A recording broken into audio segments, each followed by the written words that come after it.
This is one of the most recognizable cars ever made. Except it isn't. At least, not this one. In 1966, when the car came to Europe, the name was already in use by a European trucking company. So Ford thought, no problem, we'll just call it by its production number and change nothing else, including its now iconic badge. But it's not a Mustang.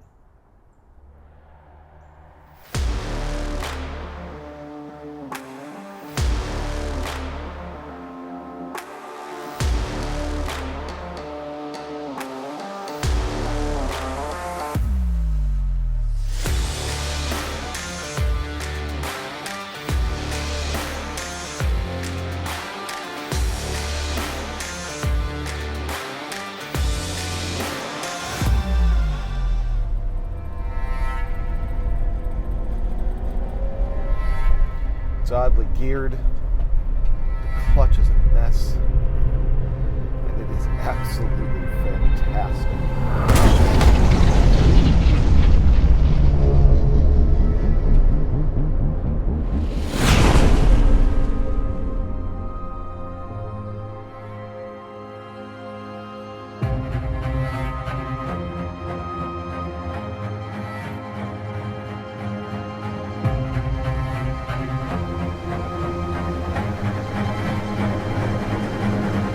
Sorry I'm late. I wanted to wait till nude yoga was over. How are you? See you, man. It's my first time in Potomac. Like, actually in Potomac. It's my backyard. It's beautiful. It's kind of weird around town when I wear my company gear and everyone thinks I'm a weirdo. Like, why do you have your city on your shirt all the time? Well, should we go? Yeah, let's go. Okay.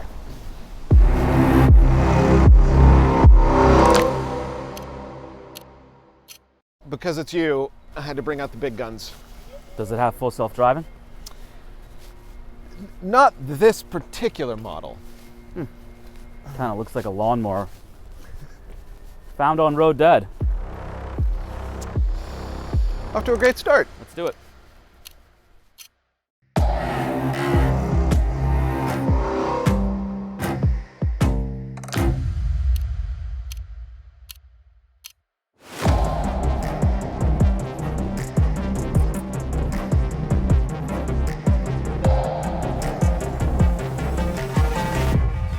I'll admit, I'm a little terrified. Yeah? I mean, to a certain extent. Like, we are literally We're in maxed the out least safe car of all time. We're maxed out at 55. We feel every bump. With no If shocks anything on the happens, highway. We're dead. Oh, and it makes this cool noise in second gear. Only in second gear. We're gonna die. I just left a full self-driving, seatbelt and airbag. It's the safest car in the world. I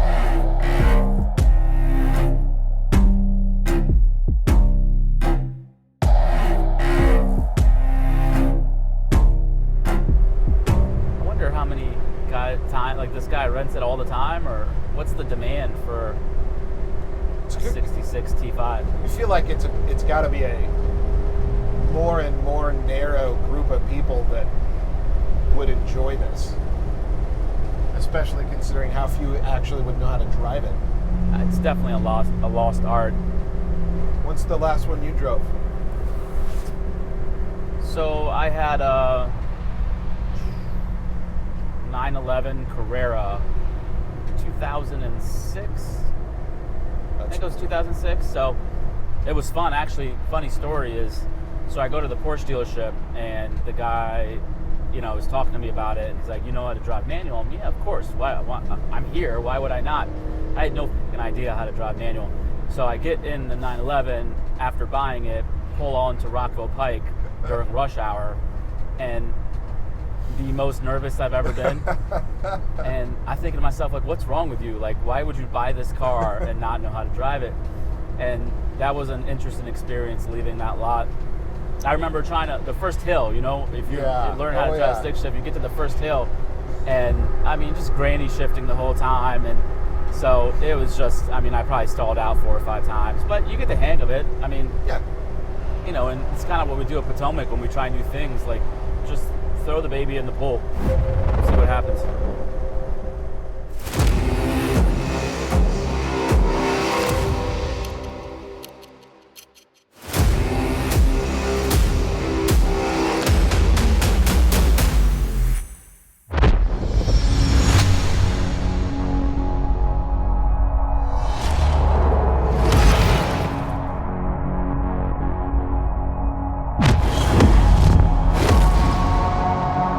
So why a suite here? Selfishly, obviously for myself, but what I've learned in this process, it's such a great experience. The NFL is a unique league, and so to be able to bring employees, clients, different folks to come out and enjoy an evening, field passes, the game, it's such a good experience that they just love it, and it's just a great way to get to know us outside of a work environment. Yeah, I mean, I would agree personally. You don't even need to be a fan of a specific team to enjoy this experience and the atmosphere. And as far as due diligence events goes, like it really is, I don't know, there's something special about the NFL. It is. It's the premier league in the world. And so to be able to spend 6-7 hours when it's all said and done with employees and clients, like there's no other experience. It has its challenges like anything else, but it's worked out really well. So I hope to have a good relationship with the team for years to come.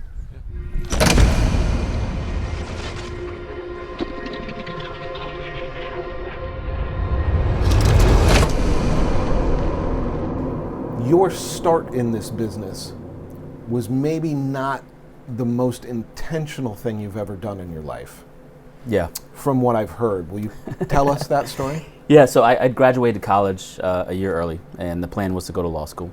And I was going to sit around and do nothing until law school started.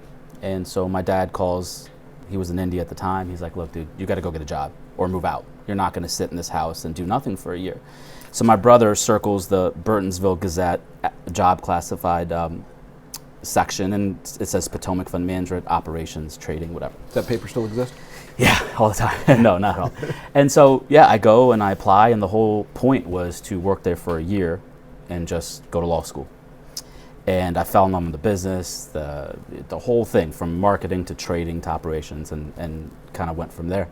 And so that was my start in the business, and here we are, how many years later? 22 years later, give or take. How quickly did you come to the conclusion that eventually, because it took a little while, you wanted to run the show? I mean, my personality. I knew pretty quickly that I wanted to, but I had to wait, right? So I was lucky enough that they allowed me to buy shares at an early age. Funny story, the first 10% I bought, I had no money. So I took out 14 balance transfers on credit cards, which at the time were 0%. And I used that to pay the down payment and start making payments on it before my K1 came. And the K1 finally was around the corner, but I'd run out of places to transfer things to.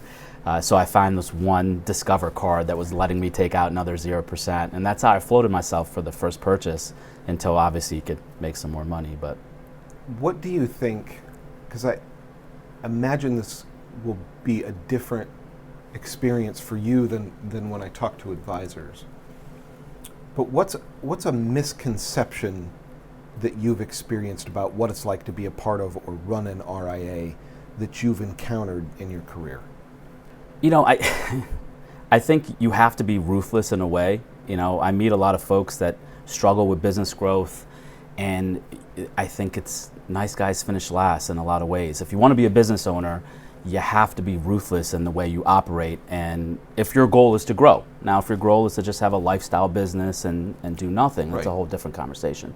But if you want to grow, you can't let feelings and emotions get in the way of that. You have to kind of plow forward with and be ruthless in a way.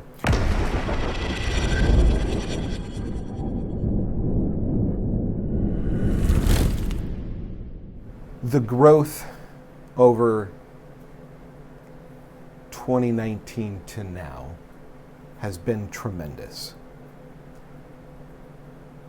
Obviously, anytime you have a growth story like that, there's a lot of reasons why. but what do you attribute 20 years of kind of growth like this to that? So to your point, people always ask, where did the growth get? How'd you do it, right? It's everything, but I think number one, it was the attitude we took, right? From transparency in all aspects of the business. Old school mentality, especially on Wall Street, is to be very guarded, right? We don't want to tell you anything we're doing.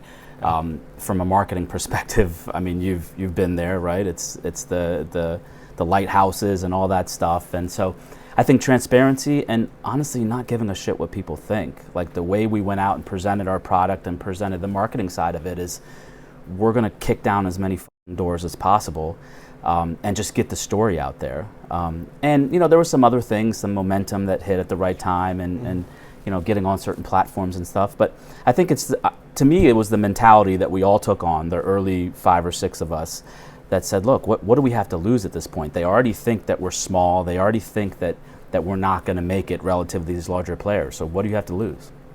And look, it's important to understand that when you're growing a business and making content, if you're not pissing some people off, the content is probably not going to be effective to begin with.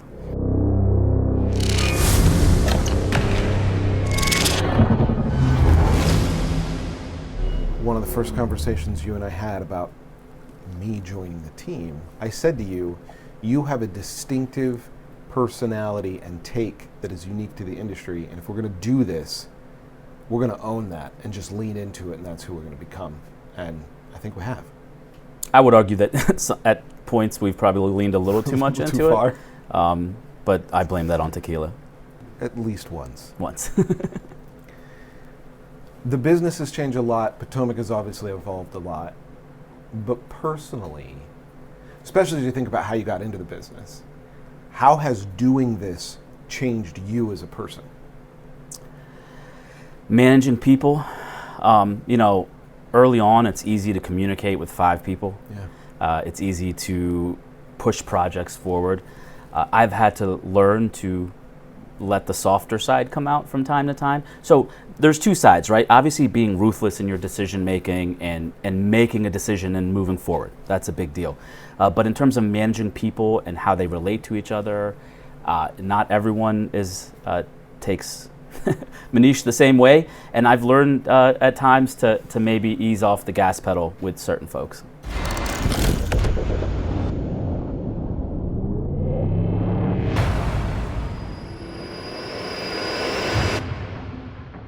One of the questions that I love to ask people is, what's something you've changed your mind about? But in this case, I'm going to answer it for you because Potomac was famously remote way before the pandemic. And we spent a good amount of time teasing people for their back to office mandates. We are now in the process of opening our own headquarters and moving, let's say, a majority of the staff into it. Walk me through how we got there, and then what your vision for it is besides just a space. Well, teasing's a nice way to put it. We were openly talking shit on social media about the suits that were calling people back. Yeah. Well, look, I mean, I've been remote since essentially 2006.